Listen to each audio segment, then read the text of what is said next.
All right, let's go ahead and get the meeting started. First item on so this is the January 19th, 2022 TTSA Board of Directors regular meeting. First item on our agenda is call to order, roll call, and pledge of allegiance. So, Rochelle, would you like to do roll call, please? Yes. Director Tresson? Here. Director Lewis? Present. Director Cox? Yes. Director Smelser? Here. And President Wilkins? Present. All right, please join me in the Pledge of Allegiance. I pledge allegiance to the flag, To the flag, the United States of America, and to the republic for which it stands, one one nation, nation, under under God, God, indivisible, indivisible, with with liberty liberty and for all. justice for all. Amen. Amen. All right, thanks everyone. All right, next item on our agenda is AB 361 action. And this would be necessary in order for us to continue with the meeting. And this would be finding by majority vote that under Government Code 54-953, we can conduct this meeting by teleconference or by video conference due to the COVID emergency. Is there any more detail on that you want to offer, Dick or LaRue? You are correct. I'll make the motion that we go with AB 361 action for this board meeting. Second. Motion by Lane and second by Director Cox. Any further discussion? Any public comment? No public comment. Michelle, we have a couple of attendees. Do you mind letting them in? I see 2 attendees and that is all. And there's still no public comment, Rochelle? No public comment. Okay. So those in favor of the motion signify by, oh, you need to do roll call. I'm sorry. You could do roll Yes. call, Rochelle? Yes. Director Tresson? Aye. Director Lewis? Yes. Director Cox? Yes. Director Smelser? Yes.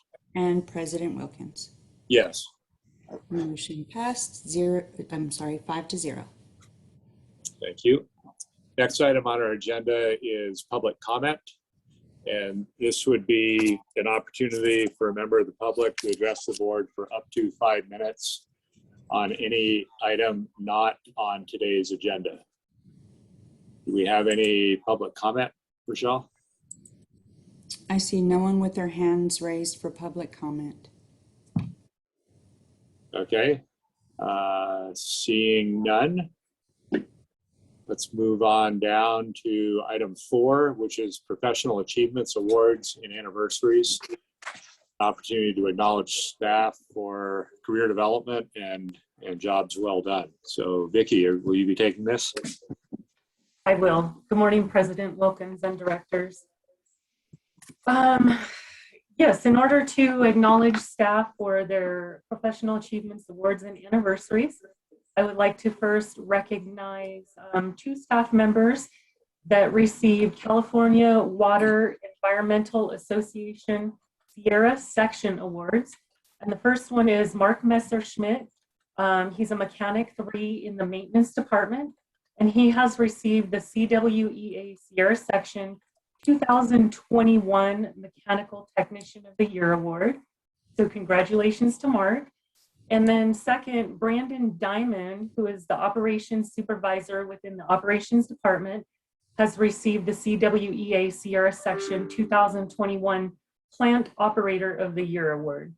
So congratulations to both of those employees. Yeah. Next, we have the Safety Suggestion Awards for the 4th quarter of 2021. And I won't read each of the suggestions, but want to acknowledge the employees. And that would be Ryan Schultz in the E&I department within the maintenance department with 4 safety suggestions. Anthony Salinas, who's a mechanic within the maintenance department with 3 suggestions, and then myself within the admin department with 1 suggestion. And last but not least, wanted to recognize Jesse Denham, who is an operator 1 within the operations department, and he's having a 5-year anniversary. So congratulations to all of those employees, and thank you for your service to TTSA. Yeah, thanks, Vicki, and thanks to all those employees for your job well done and for continuing to think about how we can be a better, kind of safer operation at TTSA. That's great. Okay, next on our agenda, is there any public comment on the professional achievements? No public comment. Okay. Next on our agenda is the consent calendar. We have two items on there. One is ratification of payment of the general fund warrants, and the second one is ratification of and approval of financial statements.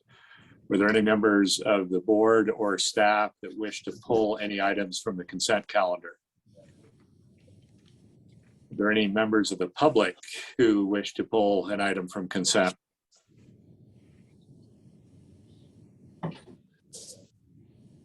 We'll take that.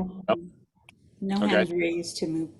I'll make the motion to approve the consent calendar, having been on the finance committee and going through with the general warrants and the financial statements.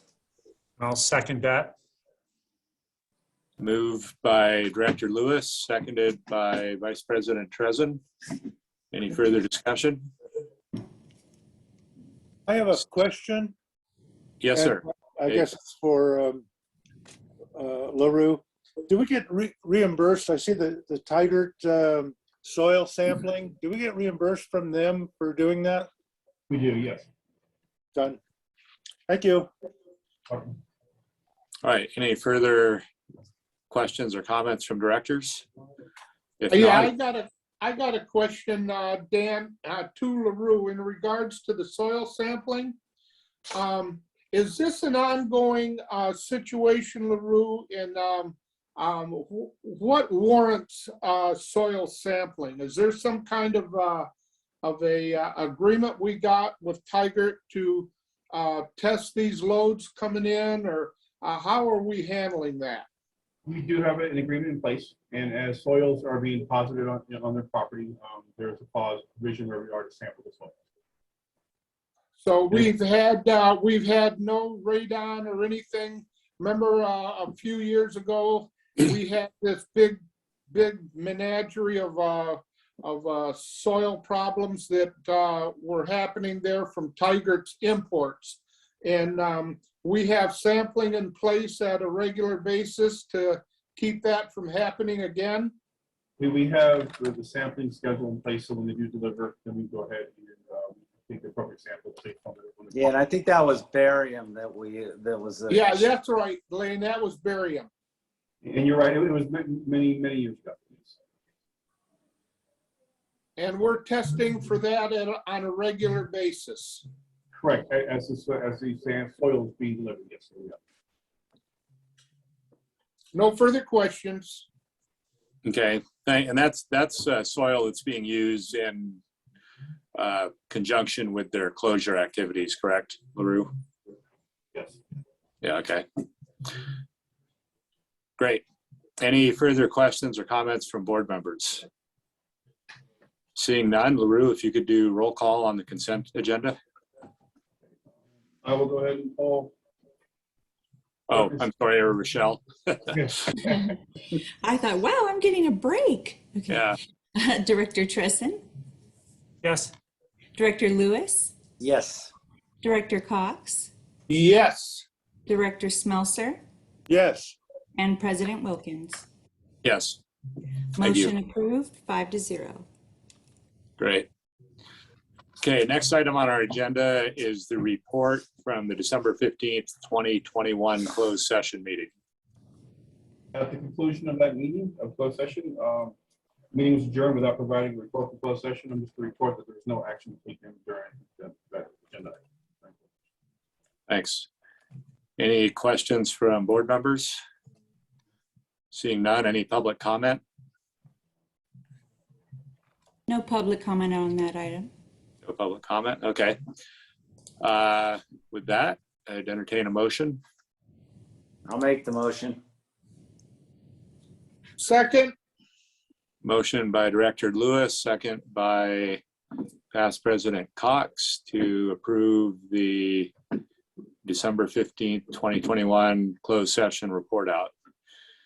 Any further discussion? Seeing none, roll call please, Rochelle. Director Tresson, Yes. Director Cox, yes. Director Lewis, Yes. and Director Smelser, Yes, and finally, President Wilkins. Yes, and actually a question for Dick Shanahan. Did we even need to take action on that, Dick, or is that just a informational type item? It's really just an informational item. Okay, so we didn't, Didn't need to. so for the, We haven't previously, but right. So should we, in the future, should we put it on the regular agenda or should we just put it up? Should we put it on the action agenda or should we just put it somewhere else as an informational report out? Or doesn't it matter? I think its placement is proper, but it's really just a report to essentially the world of no action. It's not an action item, but I think it's proper as the first item on the regular agenda during these video conference meetings. Okay. I'll just try to remember next time to just get the report, not take action on it. Next on the agenda is approval of the minutes of the regular board meeting from December 15th, 2021. Does any member of staff or the board have any questions or comments on the minutes? Seeing none, is there any public comment on the minutes, Rochelle? I have no public comment for the minutes. No public comment, okay. Would anyone Move care? to approve. Thank you, Dale. second, Second. Motion by Director Cox, second by Director Schmelzer to approve the minutes of the December 15th board meeting. There's no further discussion. Those in favor can signify by saying aye when Rochelle calls on you. Director Tresson, Aye. Director Cox, Yes. Director Lewis, Yes. Director Smelser, yes, and President Wilkins. Yes, Motion approved, 5-0. thank you. So next item on the agenda is approval of the agency organizational chart. And are you leading that conversation, LaRue? I'll defer to Vicky. Okay, Good morning again, President Wilkins and directors. We are requesting an update to the organizational chart to include the requested addition of one full-time mechanic within the maintenance department. This increase in FTEs is due to an expected increase of in-house projects, succession planning, and an ongoing need for experienced and qualified staff. Management and staff recommend the approval of the organizational chart to be effective today, January 19th, 2022. Vicky, when you speak further on, could you move a little closer to the microphone? You were coming in. Certainly, yes.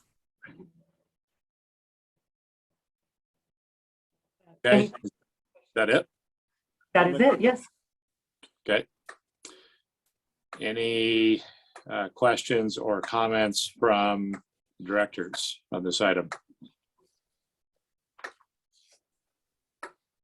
When do we get to meet him?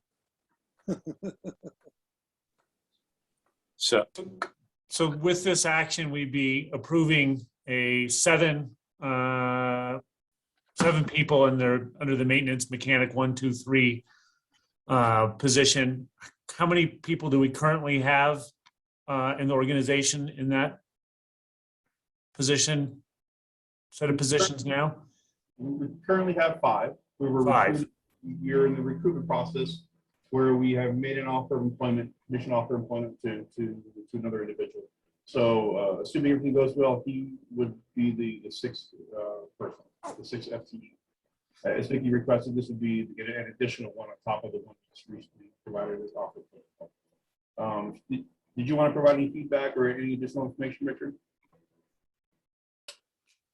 Sure. Morning, President Wilkins, Board of Directors. So as Vicki mentioned, we're looking at an increased workload with the upcoming master plan, I think, with the interfacing as those projects take place. And we also have a laundry list of smaller projects that don't fit within the master plan CIP, but within our in-house CIP, such as the polymer mixing unit for the TWAS. This will give us the ability to respond faster to those type of projects, as well as many of you know, big storm events and snow events really impact our labor. And then with having guys work overtime, it then impacts our day-to-day duties the following days from doing snow removal. So it gives us a little more depth in that range. And additionally, we find ourselves in a position where we have two very highly qualified candidates, which is pretty rare in this market. So we'd like to take advantage of it. And it's for the qualified candidates, we're talking more of a senior individuals, right, Richard? Like there's mechanic 3 opposed to mechanic 1.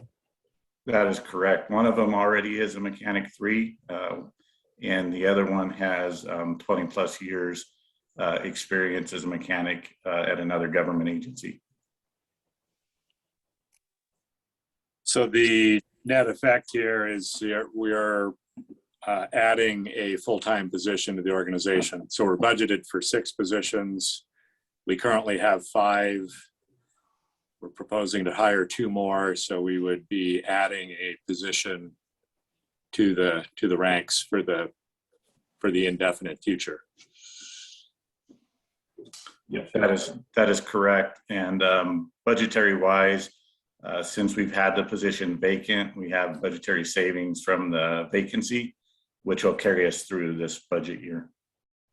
Yeah, but there again, for additional year going forward, we have that extra employee. As long as we're getting enough, you know, that we know that some of that CIP project, that extra employee is being able to get some of those CIP projects in-house, I'm all for it. It's less work we have to go on the outside for. and also to add on, it's not an indefinite FTE. As our staff ages and retires, we would reassess the FTE count and need for that department. So it may go back to 6 at some future point. But for the workload we have right now, we feel that it's appropriate to add an additional FTE and bring on someone with more experience. You know, one thing I'd like to see on the organizational chart, as far as the personnel goes, is looking at, well, I guess we'll wait till we get there. But I mean, I'm looking at the age of the employees and looking at the replacement situation for when an employee retires and when what we're going to do with that department at that time. But I guess it's on a case-by-case basis what you're doing. So I'm good with everything. Thanks. Okay. We are looking for a motion in a second. I think we need to take public comment first. Oh, you're muted, Rochelle. Sorry about that. At this time, we have no one with their hands raised for public comment. Okay, no public comment. Are there any further questions or comments from board members?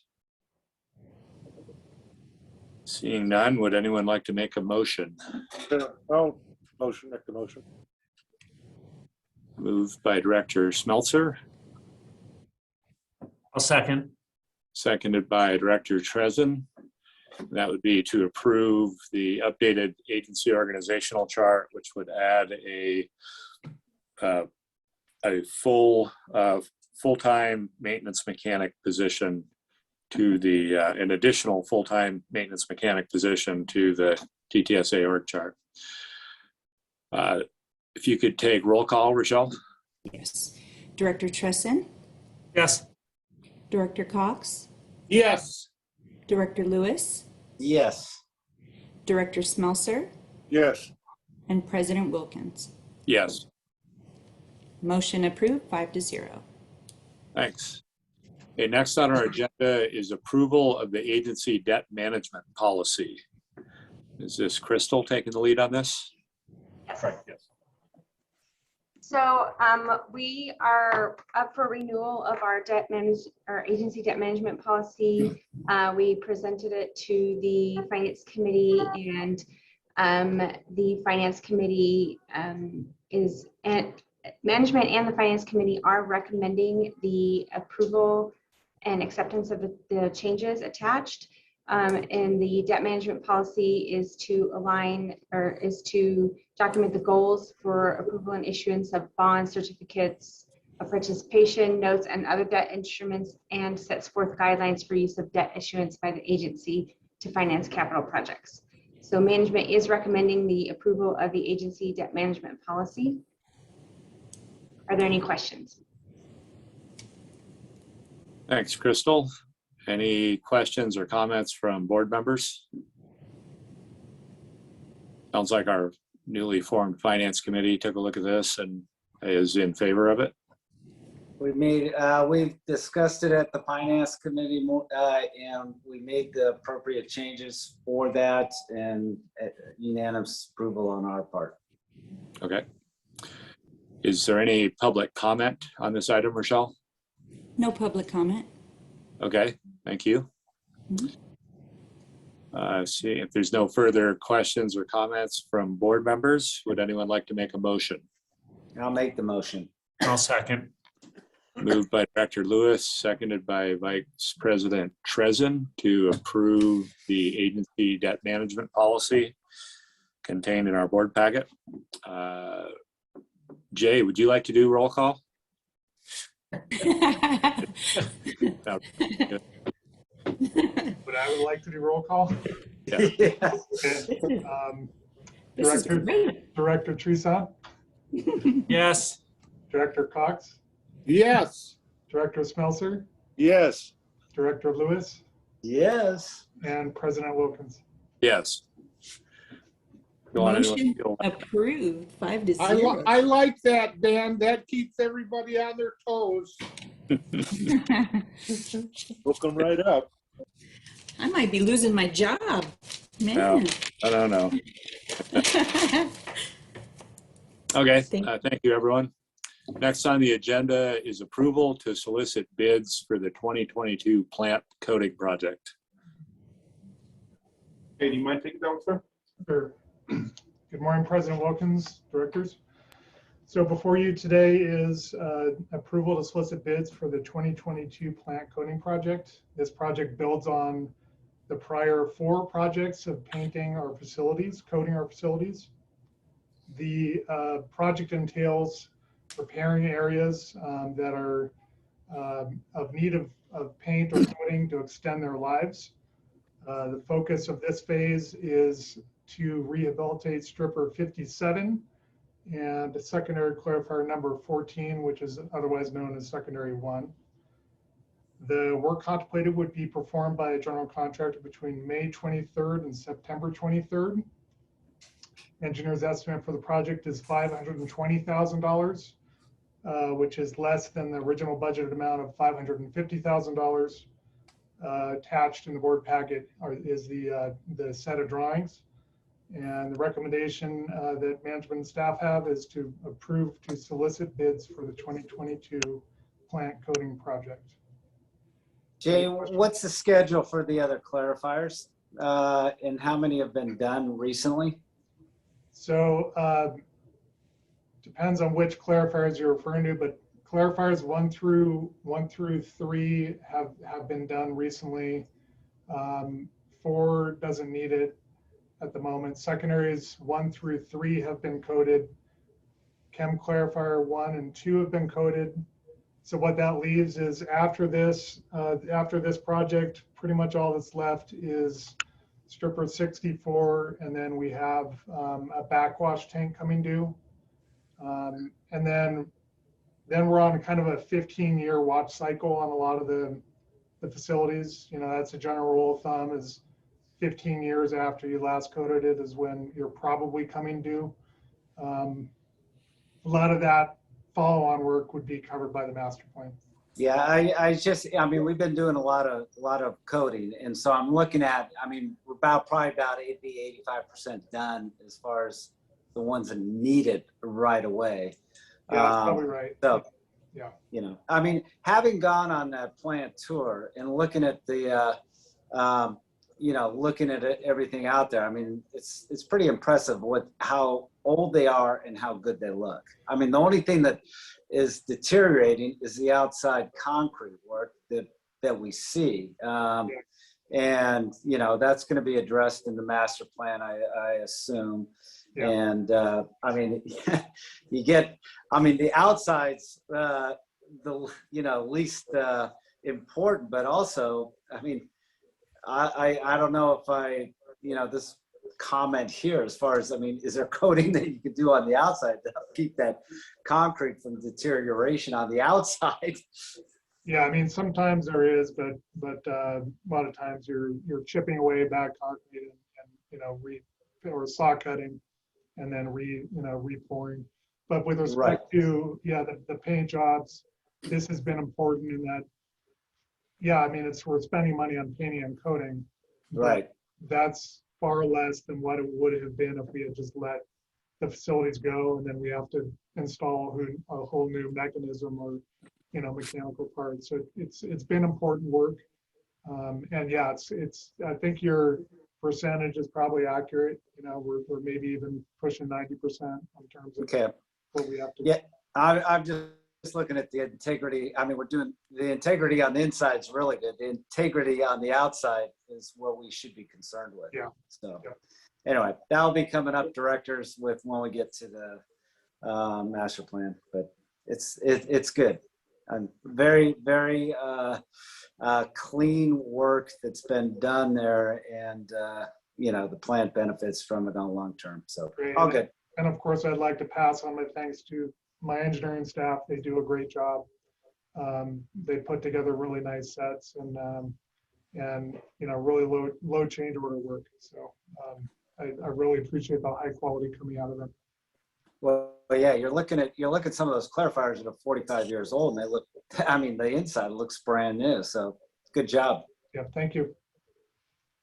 Thanks, Lane. Other questions or comments from other board members?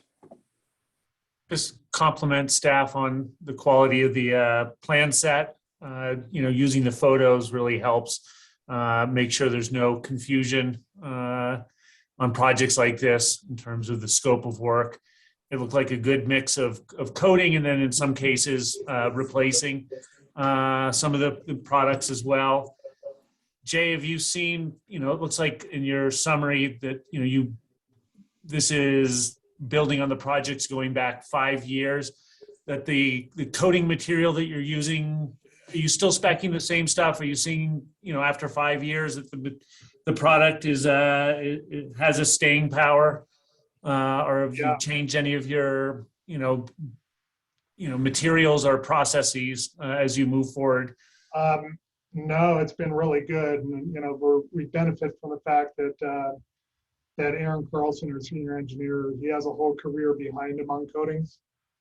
So he's able to really dial in, you know, what's needed in a particular area, what's going to hold up, which products are acceptable, which aren't. So yeah, he's done a great job. Great. Yeah, Thank you. I mean, I just look at those rake arms and stuff like that. They, I mean, as I say, they look brand new. Seeing one before they're redone to see it after it was redone, it's pretty impressive. Great. Other questions or comments from board members? And just last one, just on your engineer's estimate and you know, the budgeted amount. Is this a significant escalation based on, you know, we've seen the CPI really go up quite a bit, and the market seems to be very competitive or challenging to find bidders? Is this taking all that into consideration? Yeah, I mean, we've adjusted the best we can predict. And assuming that we're going to get a similar field of contractors this time as we have in the past. So operating under those assumptions we've made, we've adjusted for those factors. Okay. Any public comment on this item, Rochelle? No public comment. No public comment. Any further dialogue by the board members? Questions, comments, or would someone like to make a motion? I'll make the motion to approve the plant coating project. I'll second. Moved by Director Lewis, second by Director Smeltzer. If there's no further discussion, if you could do roll call, Rochelle? Director Tresson, Yes. Director Cox, Yes. Director Lewis, Yes. Director Smelser, Yes. and President Wilkins. Yes. Motion approved, 5-0. Thanks. And then the next item on our agenda is discussion of in-person Board of Director meeting. And I presume this would be for the February meeting. And the question is, do we want to meet in person or meet via Zoom? Right. Board members, any? I would say with the Omicron going around, to protect the public, the best thing we should do is continue with the AB 361 meetings. Okay. And we're talking about this month by month, and certainly the way the Omicron's going, we should meet again online. Okay, sounds like there's, at least we have 2 directors that prefer to meet. Let me ask you something, President Wilkins. Do we have to formalize the 361 before each meeting, or do we just sit back and say, until further notice, we're going to be doing virtuals or Zooms? Do we, in order to comply, do we have to make this disclosure before each meeting? My understanding is we have to do it every 30 days.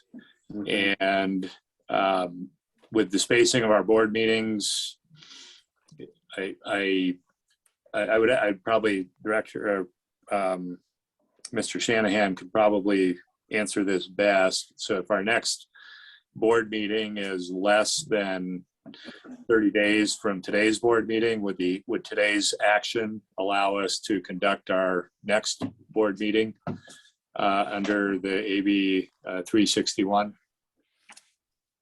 Dan is correct. This issue was brought to the attention of the California legislature when they wrote 361 that, hey, if you got monthly board meetings, a 30-day window doesn't really work, and nobody in the legislature can count to 30 or 31, so they left it alone. And as a consequence, it kind of varies month to month. Sometimes your meetings are within 30 days, sometimes they're outside it. The safest thing to do is just put it as the first item on every agenda, rather than having to look at the calendar every day and count, well, what's January to February this year, because it varies just the way the calendar works. So the easiest thing to do is just do it at the beginning of every video conference meeting. I would suggest we keep doing it for next month. I mean, right now, I mean, I'm in the contagious thing. I had the Omicron 4 days ago, so, you know, I wouldn't be attending this in public. So I think it's important to protect our public and the employees. And I'd suggest make the motion that we continue on next month. I'll second that motion. Okay, is there any public comment on this item, Rochelle? No public comment. Okay, any other comments from board members? Well, I don't know if I had Omicron, but I was sick yesterday, so I'm in favor. Okay. I got the trifecta, 3 for 3. Yeah, The 19, the Delta, and the Omicron. I'm good. You got the antibodies? Yeah, I got the antibodies for sure. It doesn't matter with Omicron, but it's a lot easier of a issue than the other 2. That's for sure. It's just a light flu. LaRue? President, I do have direction on that. There's no action item required, so I'll put the AB 361 action on next month's agenda. Okay, thanks. All right, next on the agenda is management team reports, with the first being department reports. I don't know what order you want to take these in, LaRue. And we'll start off with the operations report, and then we'll do maintenance, engineering, and administrative. Michelle, can you please share your screen? And we'll Will do. managers provide a report while we're going through the PowerPoint presentation. Sure, hang on just a second. Let me get this all put together for you. While I'm waiting, good morning, Board of Directors, President Wilkins. I'll go first. I'll volunteer.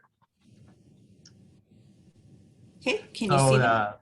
The Operations Department report for the month of December, for compliance, all plant waste discharge requirements were met for the month with the following exceptions.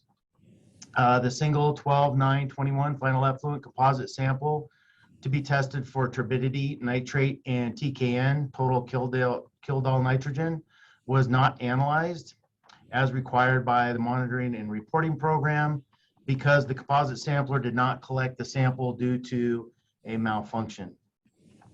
And then the operation summary, snow removal all throughout the plant for the month, as we had a pretty good snowfall.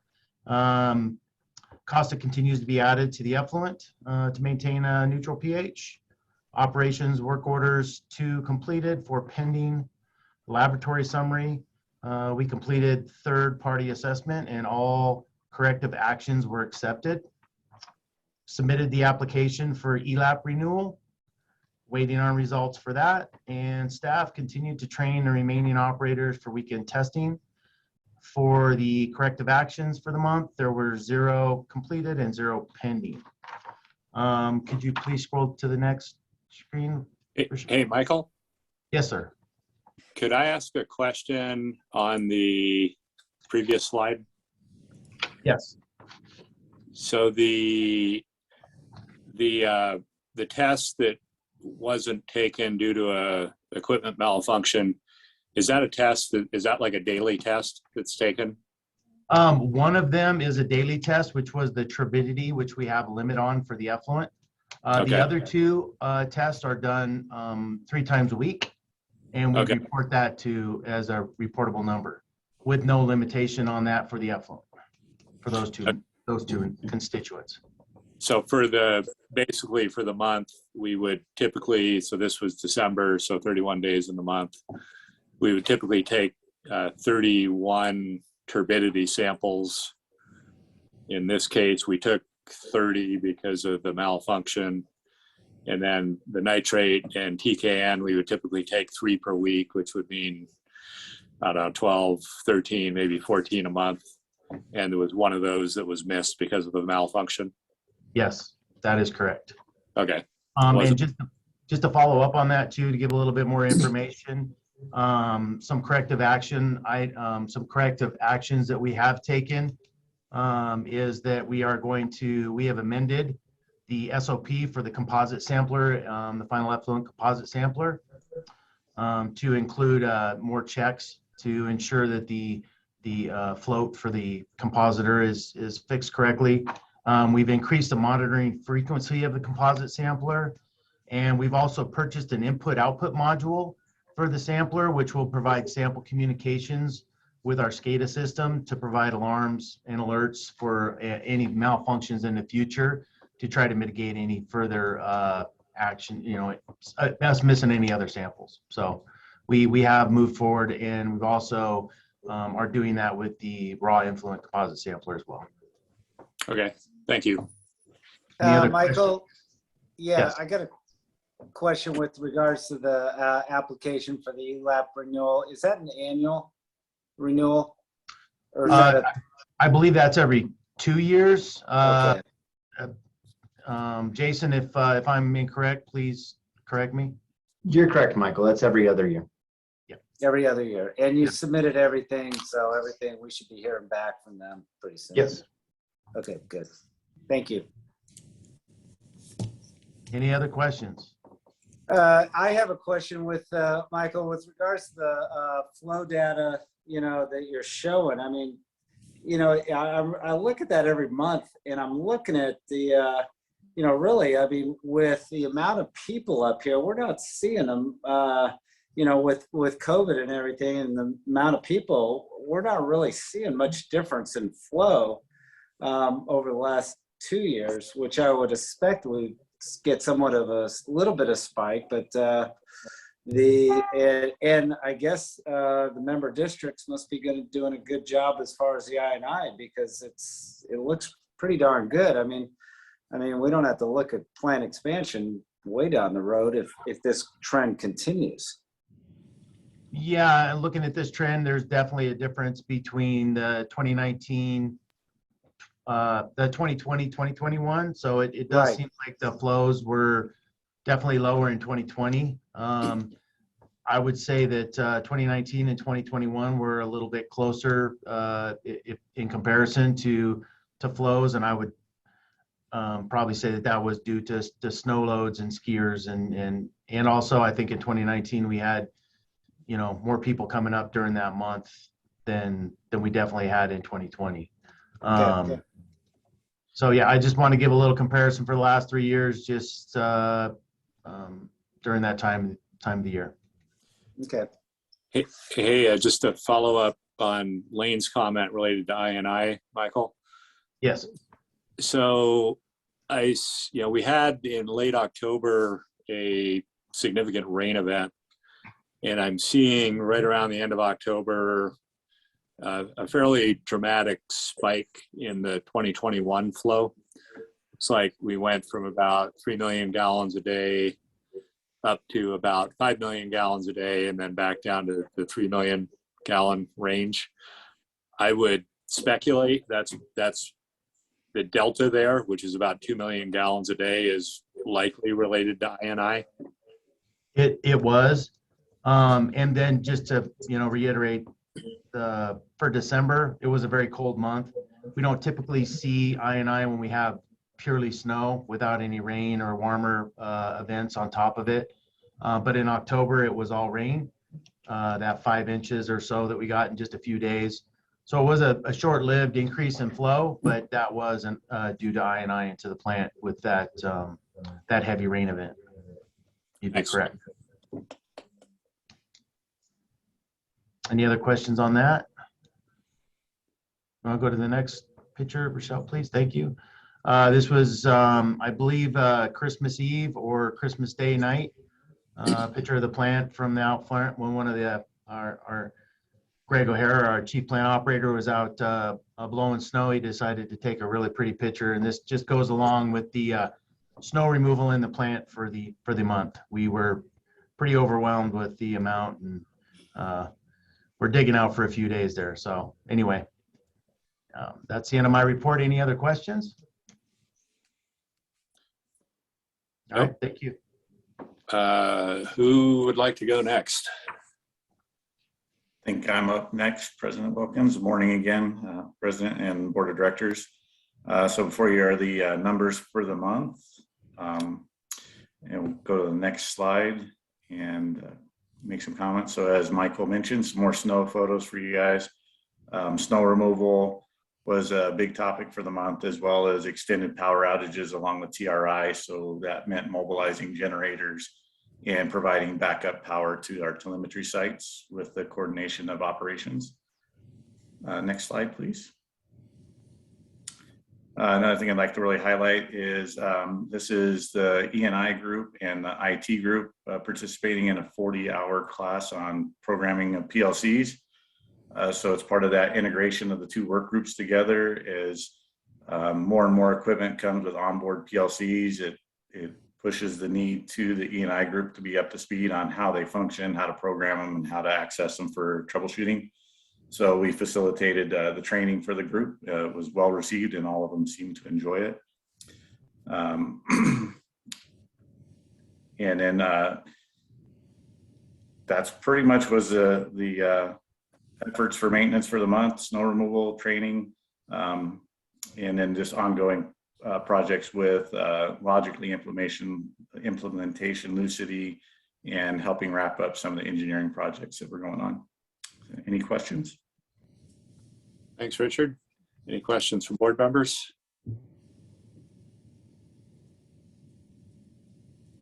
Seeing none, I believe Jay is up next. Good morning again. So projects under construction, the finish line is near for the Headworks Improvements Project.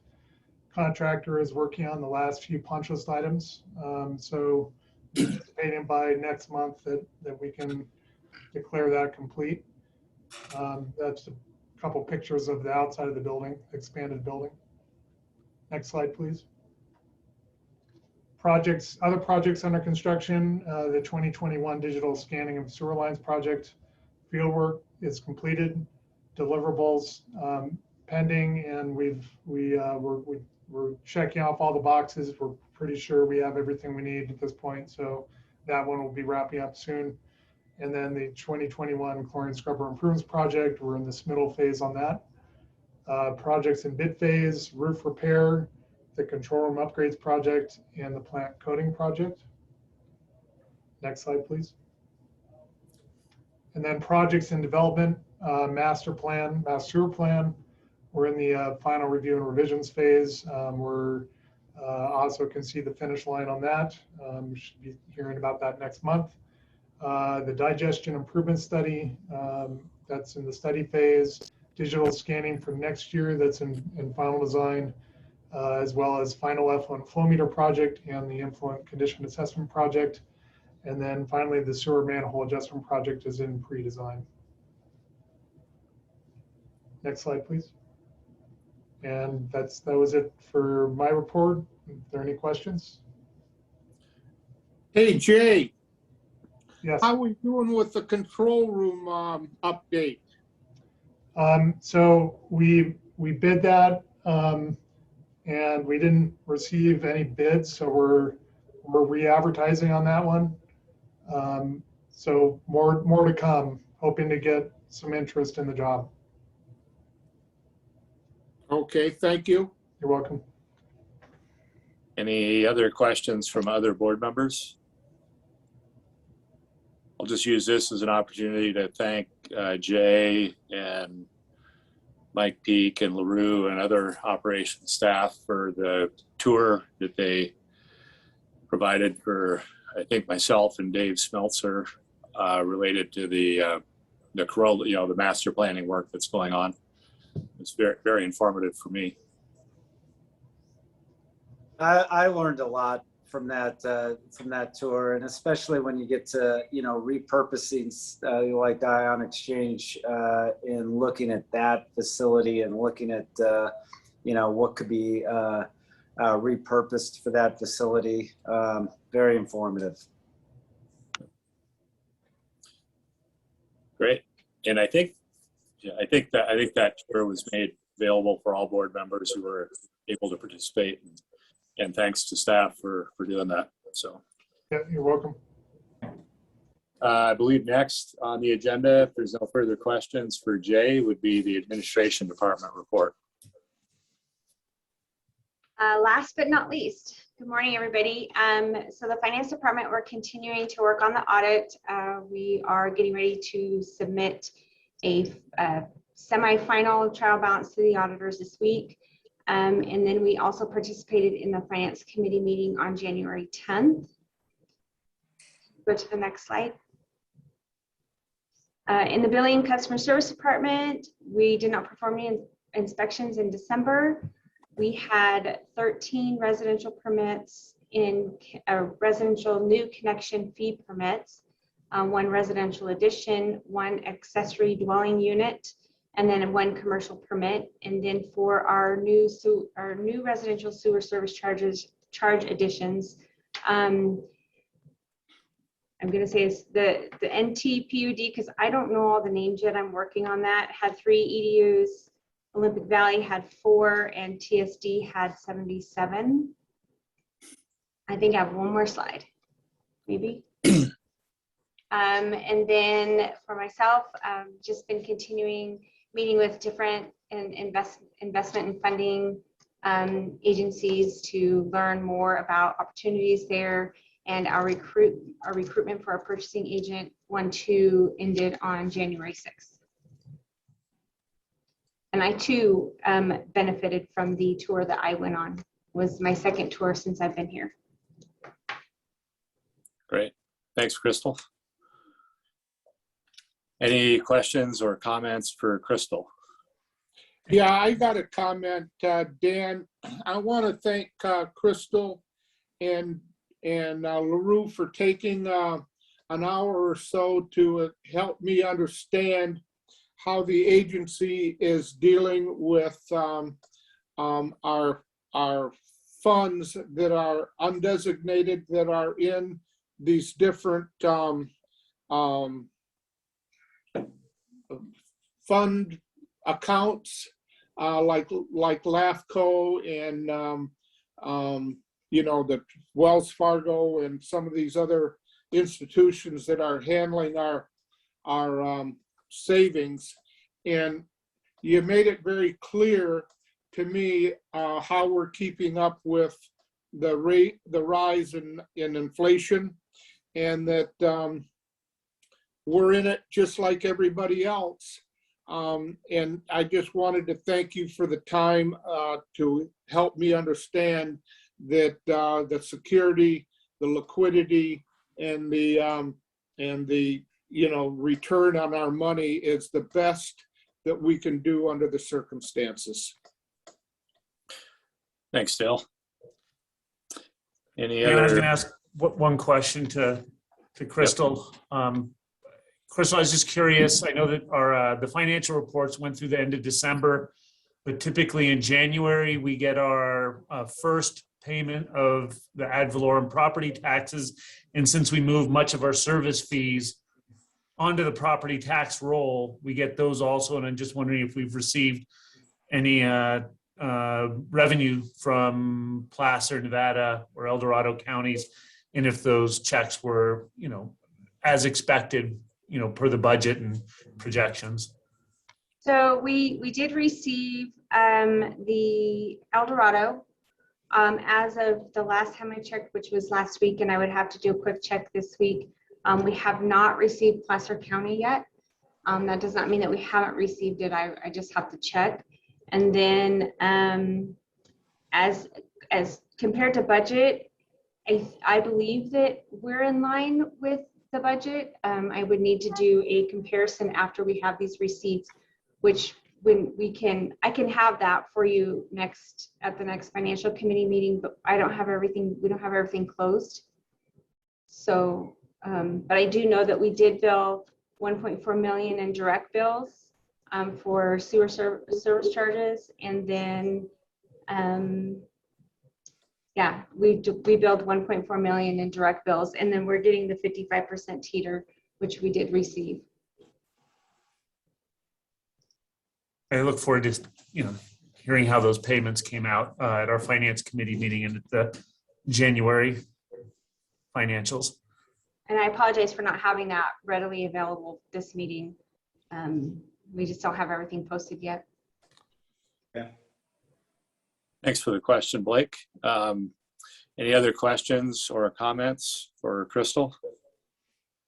I'll kind of throw one follow-up into, I think what Dale may have been getting at was, yeah, I think with the local agency investment fund that I believe a lot of the agency's cash is invested in. It's a very conservative fund in that it's focused on making sure that, you know, if the stock market takes a dive, that TTSA doesn't lose millions of dollars, as an example.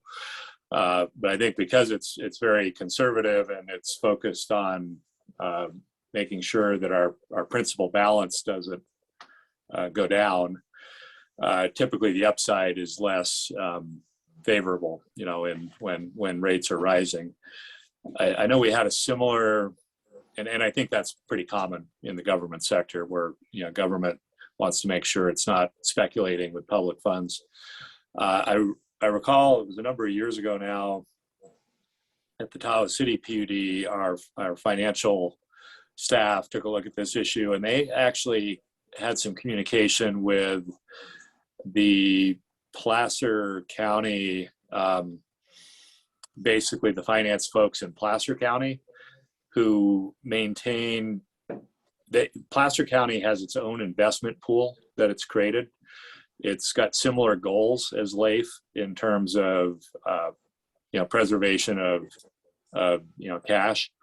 But it seemed like it would typically do like 1 to 2% better per year than LAIF. So I know that was a move that the Tahoe City PUD made a number of years ago, which was we left a bunch of money in LAIF, but then we moved some over to this investment pool that that Placer County was administering, and I think that's worked well. So if that was something that agency staff wanted to look at, you could probably get some information from Ramona Cruz, who's our chief financial officer at the Tahoe City PUD, and some of the other member agencies may have done the same thing. I don't know, but I'll just throw that out as something you can consider if you think it's useful.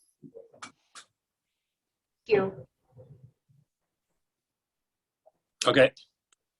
I believe next on the agenda, is there any, I think what I'll do is I'll take public comment now on the department reports, if there is any, and I'll ask Rochelle.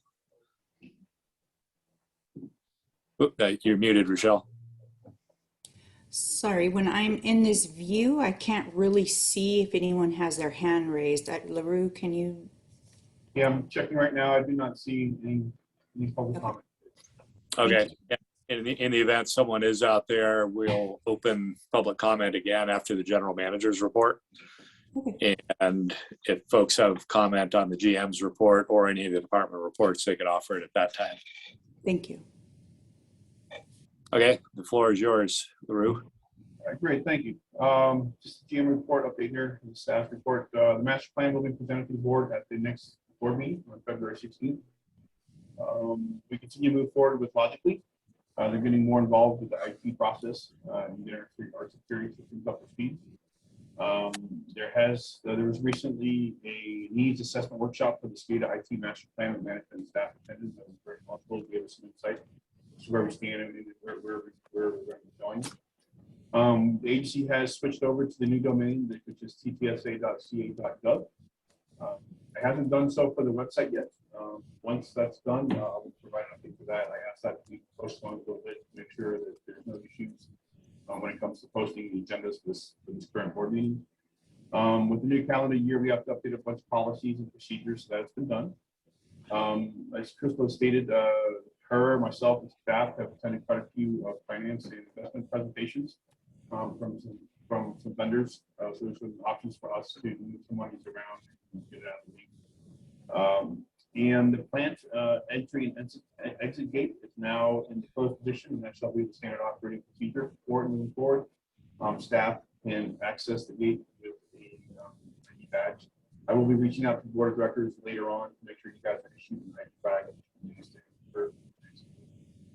Depending on the other individuals coming in the public, consultants, contractors, they have to be buzzed in. Hey, LaRue, could you speak a little closer to your microphone? Yeah. Out a bit. So I don't know if you guys lost me, but as it pertains to the plant front gate entrance, is that better, guys? A little better. Yeah. So to the front entrance, that gate's going to be now working in the closed position. Staff will be entering the gate using their ID cards. I will be reaching out to the board of directors to issue them an ID card so they can come in as well. As it pertains to the public and contractors, consultants, they will have to check in and be provided entry access, and they'll come in and sign in what have you there. And that's in line with the Cal OSHA visit. That was one of their concerns that they had. It was our security in the front gate. We did inform them that it was not operational, but it is now. So we provided an update to them. Can I go to the next slide, Michelle? There you go. As to the recruitment status, we did make a conditional offer of employment to one fitness mechanic. In light of the action today, we will provide an additional offer to the second candidate there. For the wastewater treatment plant operators, we did offer two offers of employment to two candidates, which were accepted. So they're in the process now of going through a background check and the physical. And the purchasing agent has a second interview scheduled for tomorrow, or today, excuse me. And if all goes well, and, we will also be offering a conditional offer. So we've been fortunate in our recruitment process for these recent candidates. As to the holiday events just recently, we did have an employee appreciation lunch on December 16th, which was received well by staff. The Christmas food drive generated an equal amount. We estimated to be equal to the Thanksgiving food drive, which was approximately 300 pounds of food. So good job to all staff and participants for that. And the staff received a lot of feedback from staff that they were appreciative of the Mountain Valley Meats gift card provided by the agency and the board of directors. So they thank you for that action there. In addition to that, I just wanted to say, send out some gratitude for the IT and safety department for their work, contending with the front gate in light of our ability to work with the consultants, the contractors come out here, timing delays. It was an issue, and there was a lot of delays in there in implementing the schedules and what have you, but they got it all together. So I want to make sure that they're acknowledged for their hard work there. So with that, I have nothing else to report for the general manager report from the presentation of what's written here. If there's any additional questions, I can take it from there, Dan. With regard, LaRue, with regards to the Cal OSHA inspection beyond the gate, was there any significant issues with regards to the inspection where they brought up any other safety issues? Yeah, there was one other significant finding. And again, it's all preliminary because it hasn't been finalized yet. They had a concern on how our eye wash and emergency showers were identified. Ours are painted a certain color. They wish that the backdrop behind them be painted.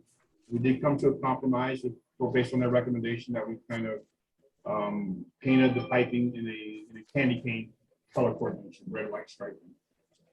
They do have some other minor ones. I do not recall what they are off the top of my head, but we are working with them and resolving them. Okay, thank you. Sure. Thanks, Lane. Questions from other board members? LaRue, I was just gonna, obviously no names, but just, with the Omicron virus and, it sounds like some of our board members have gotten hit by it. Just wondering how that's impacted TTSA to date. Have you guys seen many folks out? We have a small handful. They have done their self-assessments, which is what our policy asks them to do. But the way the policy is written right now, once you have these symptoms, you are to stay home for 10 days. Even if you are found to be negative through testing, that's what the policy states. So we've had a handful. It is impacting us, but not to a great degree. That's good. So no outbreak within the organization, a community spread there. So that's good. Good to hear. I know there's been a number of public agencies locally that have seen, I think, community spread within the organization. So, I know it's a challenge for everybody continuing to deal with this, but I appreciate, apparently what you guys are doing is working, and glad to see that our operations aren't being potentially jeopardized. And then follow up on that, LaRue, I think the Cal OSHA requirements on timing for return to work were just updated this week. I would guess that you're taking a look at that to identify whether to kind of use those new standards for return to work.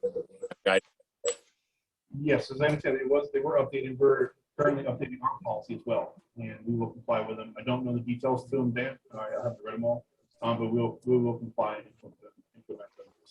Yeah, I think it basically allows employees to return to work sooner than the previous policies did. I think as a general statement. So yeah, I thought it was 5 days after. If you're vaccinated, Yeah. fully vaccinated, meaning now you've had your booster, if you're eligible to have received the booster.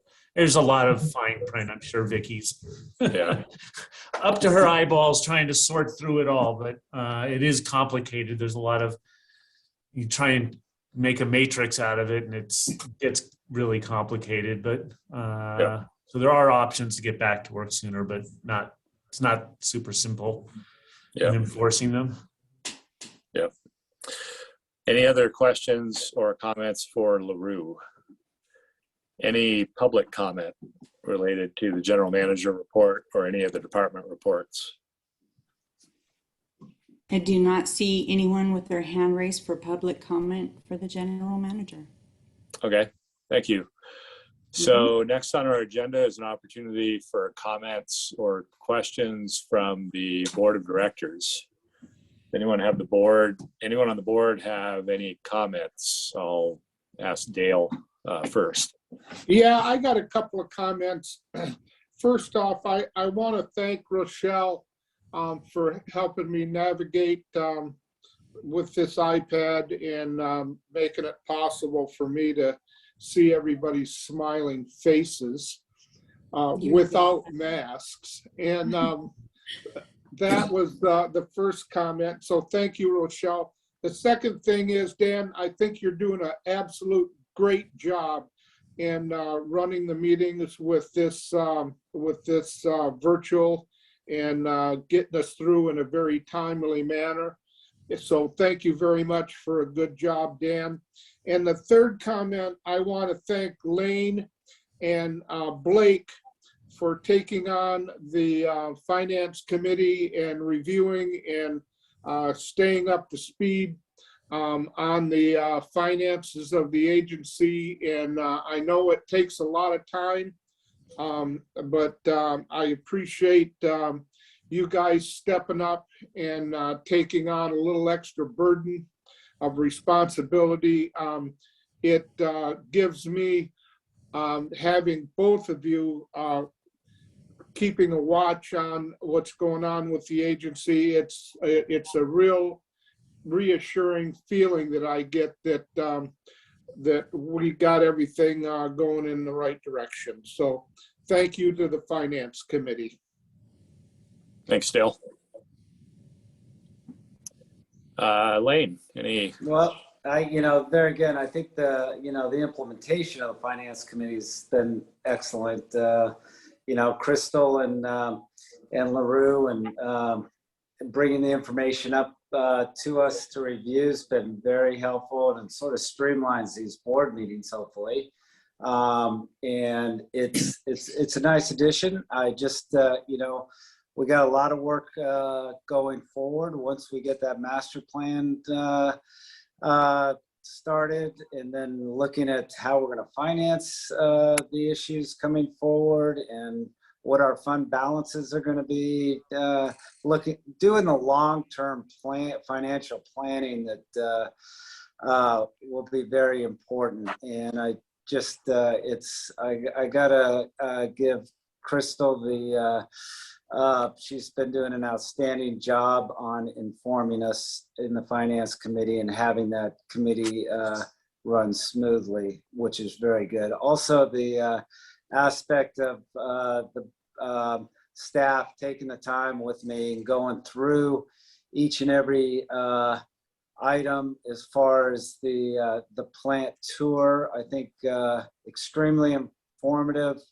I learned a lot, and we got a lot to go over here once we get that Carrillo report, and it's going to be an informative period as far as dissecting which projects going forward, which we can delay. So it's all good. Thank you. Thanks, Lane. Dave, do you have any director's comments? Yeah, I was going to comment about the finance committee meeting. I know here at Alpine, when we have subcommittees, we pay them. And we might consider that for the finance committee. LaRue? Yeah, I can add on to that. They are subsidized. You're referring, David, to the board of directors, the committee members?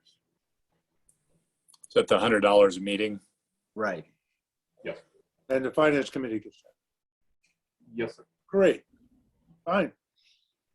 So they're getting paid twice as much as you are, Dave. Good. It's our public service, buddy. Blake, do you have any director's comments? I just wish everybody a happy new year and express my appreciation to particularly probably the operations and maintenance departments, whoever had responsibility for digging TTSA out during that storm and getting your remote facilities also uncovered. That was a challenge. And right in the middle of the holidays, on top of that with everybody up here. And so good job, you guys, on continuity and keeping the district and the agency meeting your requirements. And hopefully it's nice to have a little break. A little scary not to see any snow in the forecast, but it'll come back. But nice to have a break. And again, thanks for that and Happy New Year. Thanks, Blake.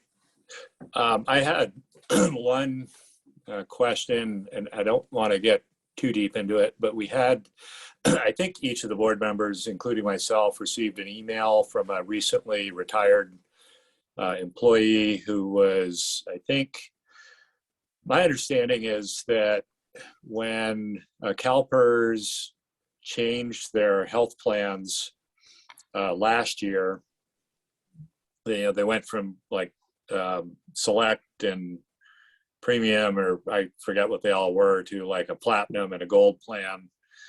And that TTSA employees had really two options at that point. One is they could go with the platinum plan, which would have required employees to actually contribute some money towards their health care, or they could have stuck with the gold plan, which or gone to the gold plan, I guess, which meant employees would not need to fund any of the health care.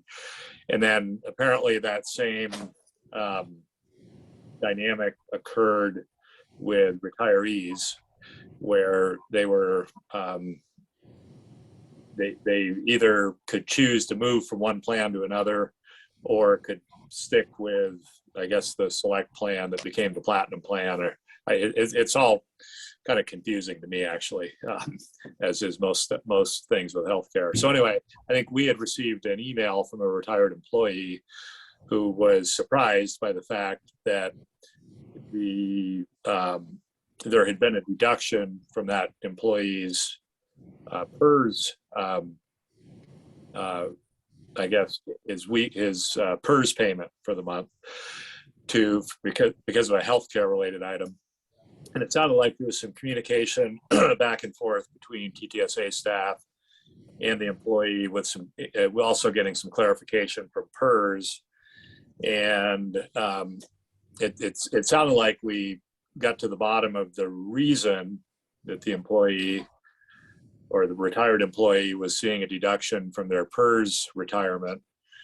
It also sounded like there was a remedy that we figured out in terms of the employee being able to go back to PERS and kind of request that they be, because I think they had moved their place of residence, so they were able to go back to PERS and tell PERS that they had changed their place of residence, and kind of at the same time, because of that, adjust whatever program or whatever healthcare program they were in. So I'm doing a very poor job of explaining this, and it's because it's so detailed. I wasn't very adept at kind of following the back and forth and all the kind of the fine print in the descriptions. But I guess the question I've got, do we know if that individual, I think we've communicated back to that individual, let them know the reason that this occurred the way that it did, and then also gave them some information as to what they might do with PERS to correct the situation. Is that accurate? I don't think we could have that discussion, can we? Because it's not on the agenda. I'd ask Dick if we can have that discussion. You can't have a discussion about it, but I think LaRue can answer the question. Okay. But then don't turn it into a big discussion item. And it's also is a somewhat confidential personnel matter, so we don't want to get too deep into it. But I think LaRue can answer the question. In summary, we have reached out to that individual, Dan, and we have explained some options they have, and we are working. Okay, thanks. All right, I appreciate that. Oh, Blake. I guess it'd be, my understanding is that, and Dick shut me off if somehow I'm treading on the wrong water, but that there's always been sort of a statement about retirees getting 100% of their health retirement, but it's 100% of something. It's not 100% of their payment. And so I think that we're going to work on clarifying what that 100% is, because there is some responsibility for certain retirees from TTSA for some of their health care costs, that the 100% covers 100% of something, not a blank check for 100% of whatever they choose. And there were communications I saw where that was clearly communicated to the individual staff. The general, I think, feeling that everybody had was it was 100% blank check, but I know that in working with the individuals that there was more defined communication that explained that there was responsibility for certain retirees, may see some responsibility for some of their costs. So that's all I was going to say, is just clarify my understanding, which I think is accurate. That is accurate. And when we revisit this again, we will clear up any confusion that we received from feedback. Okay, thank you. All right, I believe that concludes our regular board meeting.